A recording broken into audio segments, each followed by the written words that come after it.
Alhamdulillah kita kembali dalam Assalamualaikum dan saya akan teruskan Assalamualaikum pagi ini insyaAllah sehingga ke penghujung siaran pada pagi ini insyaAllah.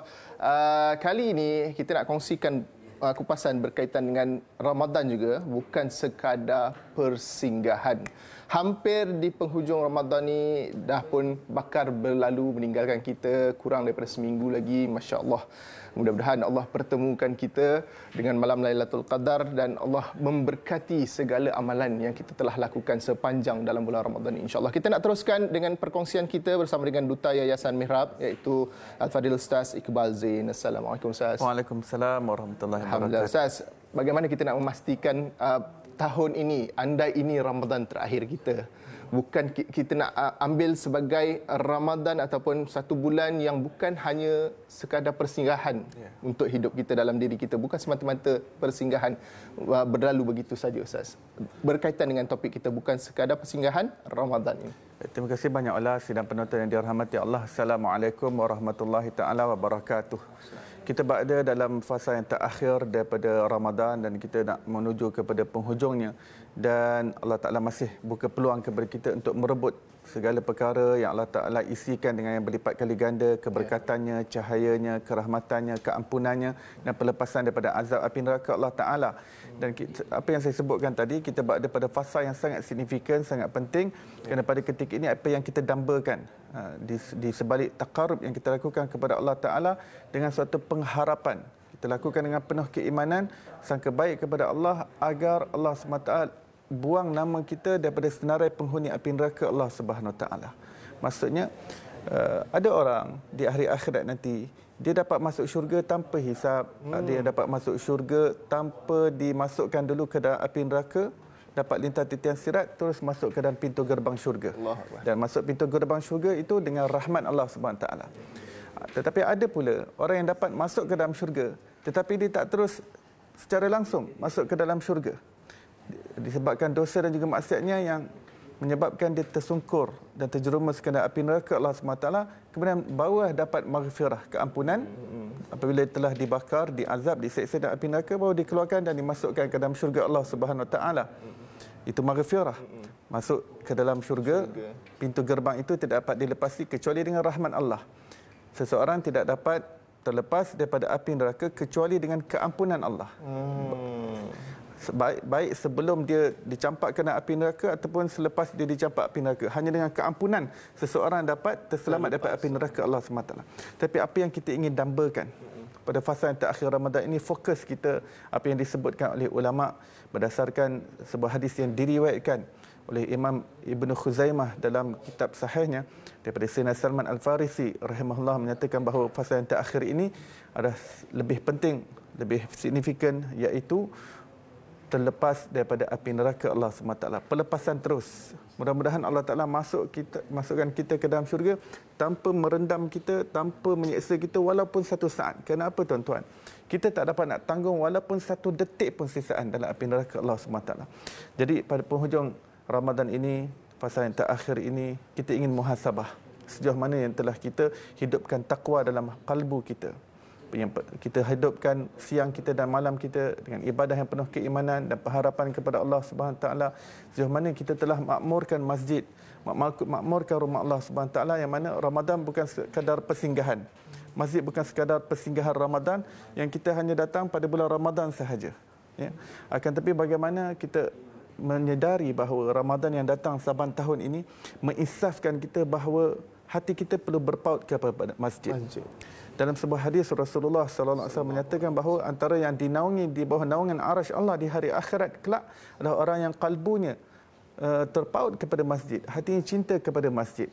Jadi sejauh mana kita dapat hidupkan, makmurkan masjid itu dengan solat berjemaah, dengan hadir kuliah ilmu, majlis agama di dalamnya, dan juga pusat yang menjadi aktiviti masyarakat di dalamnya, dan juga segala majlis zikir yang ada di dalamnya, dan juga membantu dalam membina pembangunan masjid itu sendiri, baik pulih masjid dan sebagainya. Ini semua termasuk dalam skop memakmurkan masjid dan rumah Allah Subhanahu wa taala. Masya-Allah. Dengan itu kita nak memakmurkan lagi masjid, bukan setakat nak memakmurkan lagi seperti Ustaz kongsikan sebentar tadi, kita nak orang kata ada saham kita atau ada sumbangan kita dalam pembinaan masjid, penambahbaikan, dan ini yang kempen dijalankan oleh Yayasan Mihrab sendiri berkaitan dengan pembinaan dan pembaik pulihan masjid-masjid.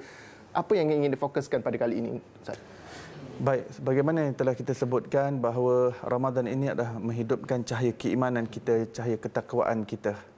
Keimanan sebagaimana yang disebutkan di dalam sebuah firman Allah Subhanahu wa taala, innama ya'muru masajidallah man amana billahi wal yawmil akhir. Sesungguhnya orang yang memakmurkan rumah Allah Subhanahu wa taala adalah orang-orang yang beriman kepada Allah dan hari akhirat.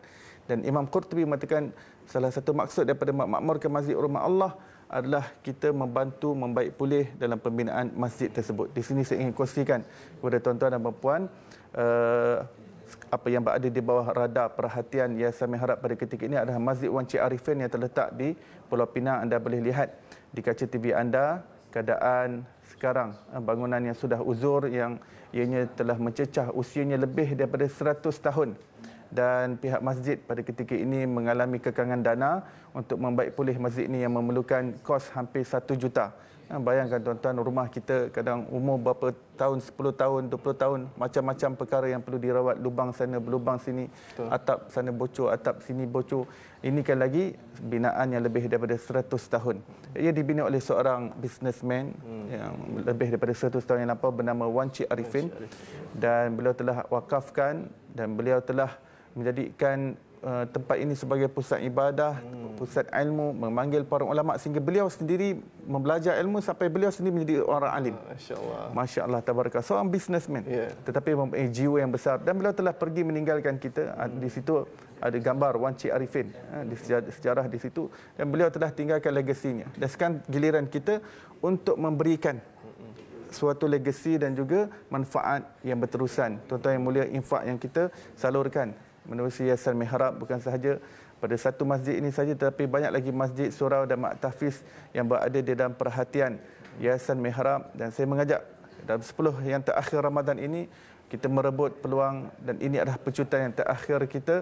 Kita tak tahu adakah sama ada Ramadan akan tiba ataupun tidak kepada kita pada tahun yang akan datang, akan tetapi ini adalah suatu peluang dan ruang yang Allah masih buka kepada kita untuk kita menyalurkan rezeki yang Allah Ta'ala kurniakan kepada kita. Dalam sebuah firman Allah Subhanahu Wa Ta'ala, Allah Ta'ala berfirman, "Qul inna rabbi yabsutu rizqa liman yasha'u min ibadihi wa yaqdiru lah wa man yunfiq fahuwa yukhlifuh." Yang bermaksud, katakanlah wahai kekasihku Muhammad, sesungguhnya Allah Subhanahu Wa Ta'ala, Tuhanku, yang melapangkan rezeki kepada hamba-Nya siapa yang Dia kehendaki dan menyempitkan rezeki kepada siapa yang Dia kehendaki. Wa may yunfiq, barang siapa yang berinfak di jalan Allah Subhanahu wa taala, fahuwa yukhlifuh wa huwa khairur raziqin, pasti Allah Taala akan menggantikannya dengan pergantian yang lebih baik, dan sesungguhnya Allah Taala adalah sebaik-baik pemberi rezeki. Jadi ayat ini mengajak kepada kita, kita jangan takut.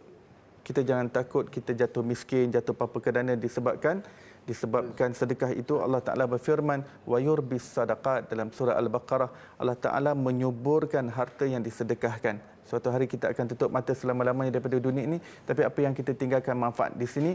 Masjid Wan Cik Arifin memerlukan sumbangan dana kepada anda untuk menyiapkan hal-hal yang telah uzur, yang telah rosak teruk, struktur bumbung, sistem pendawaian dan berbagai perkara fasiliti yang perlu dibaik pulih masjid, dan ini adalah giliran kita. Wan Cik Arifin telah pun berlalu pergi, dan sekarang bagaimana kita dapat terus memberikan manfaat kepada umat Nabi sallallahu alaihi wasallam. Sesuatu yang menjadi pusat ibadah, orang yang berzikir, orang datang salat berjemaah, kuliah ilmu, majlis agama, semuanya menjadi amal jariah kepada kita. Buku cerita amalan akan terus terbuka selagi mana orang menggunakan tempat tersebut untuk terus beribadah, bertakarub kepada Allah SWT. Mudah-mudahan kita berinfak di jalan Allah SWT dengan penuh keimanan, dengan penuh pengharapan, dengan penuh sangka baik kepada Allah SWT. Boleh jadi ini adalah Ramadan yang kita yang terakhir. Allah Ta'ala sedang jadikan Ramadan sebagai sebuah madrasah untuk mengubat dan merawat penyakit bakhil dan kedekut kita. Apabila di hari akhirat kelak, harta akan bertukar menjadi ular yang sangat berbisa, mengatakan, aku adalah hartamu yang kau kedekutkan untuk bersedekah. Mudah-mudahan Allah SWT rawat penyakit hati kita semua insya-Allah. Amin ya rabbal alamin. Amin ya rabbal alamin. Itu yang kita mahukan, itu yang kita doakan, semoga segalanya dimudahkan Allah Subhanahu Wa Taala, pembaik pulih masjid ini pun berjalan dengan lancar insya-Allah. Terima kasih kita ucapkan kepada Ustaz Iqbal Zain selaku Duta Yayasan Mihrab bersama dengan kita pada pagi ini. Terima kasih sekali lagi Ustaz. Insya-Allah Allah mudahkan segalanya, dan kita nak berhenti berehat dulu seketika, kembali dalam Assalamualaikum, teruskan bersama kami insya-Allah selepas ini.